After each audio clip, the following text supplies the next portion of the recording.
भाई कह रहे थे कि 1947 में जब हमारा यह देश स्वतंत्रता की 100वीं वर्षगांठ मनावेगा तब विश्व का सबसे अग्रणी देश बने, और अग्रणी देश बनने के साथ उसमें सरकारों की भूमिका के साथ नागरिकों की भी भूमिका हो, व्यापारियों की भी भूमिका हो, किसानों की भी भूमिका हो। इस निमित्त ये कार्यक्रम पूरे भारत देश में आयोजित किए जा रहे हैं।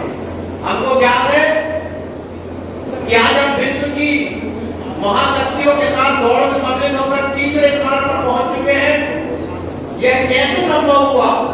ये ऐसे संभव हुआ कि माननीय मोदी जी के नेतृत्व में भारतीय जनता पार्टी की सरकार ने जब 2014 में केंद्र की सत्ता संभाली तो उन्होंने अपने देश में होने वाले उत्पादों के साथ साथ यह देश कैसे आगे बढ़ सकेगा इस सभी दिशाओं में विचार किया, उस पर काम किया। परिणाम स्वरूप आज हम विश्व की तीसरी सबसे बड़ी अर्थव्यवस्था है। बंधुओं, ये बताते हुए हर्ष और गर्व होता है कि आज हम सुई से लेकर फाइटर प्लेन तक का निर्माण करने की स्थिति में है। आज से अगर 2014 के पहले की बात की जाए तो हम सब समझदार व्यक्ति बुद्धिजीवी जानते हैं कि हम बहुत से 80% वस्तुओं का आयात करते थे।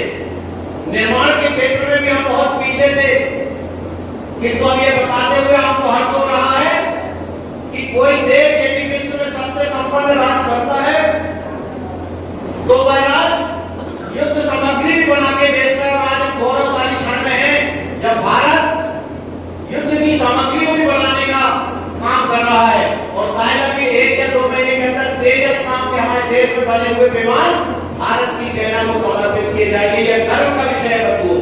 दूसरा विषय जीएसटी का है। जीएसटी गुड्स सर्विस टैक्स, अर्थात उत्पाद की जाने वाली और बेची जाने वाली वस्तुओं पर जो टैक्स लगाया जाता है वो जीएसटी के अंतर्गत आता है। यह जीएसटी यह तय करता है कि कौन सी वस्तु बाजार में कितनी महंगी या सस्ती बिकेगी।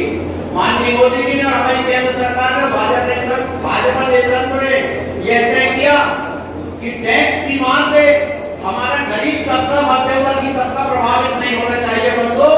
और पिछले एक डेढ़ महीने पहले जीएसटी में जो रोजमर्रा की वस्तुओं में छूट प्रदान की गई है, जिन वस्तुओं का उपयोग हमारे जीवन को आगे बढ़ाने के लिए होता है, उसमें जो छूट प्रदान की गई है उससे शायद ये मुझे बताते हुए गर्व हो रहा है, आपको भी विश्वास नहीं होगा कि आज तक स्वतंत्रता के बाद यदि किसी चीज की कीमत बढ़ी है तो उसकी कीमत कभी कम नहीं हुई बंधुओं। पर मैं आपकी ताली चाहूंगा कि माननीय मोदी जी के नेतृत्व में केंद्र सरकार ने जो कुछ भी किया है उसमें महंगी से महंगी वस्तु का दाम नीचे आया है, और प्रत्येक व्यक्ति के चौका जो होता है किचन जिसको कहते हैं उसमें आसानी से भोजन उपलब्ध हो रहा है, रोजमर्रा की वस्तुएं उपलब्ध हो रही है।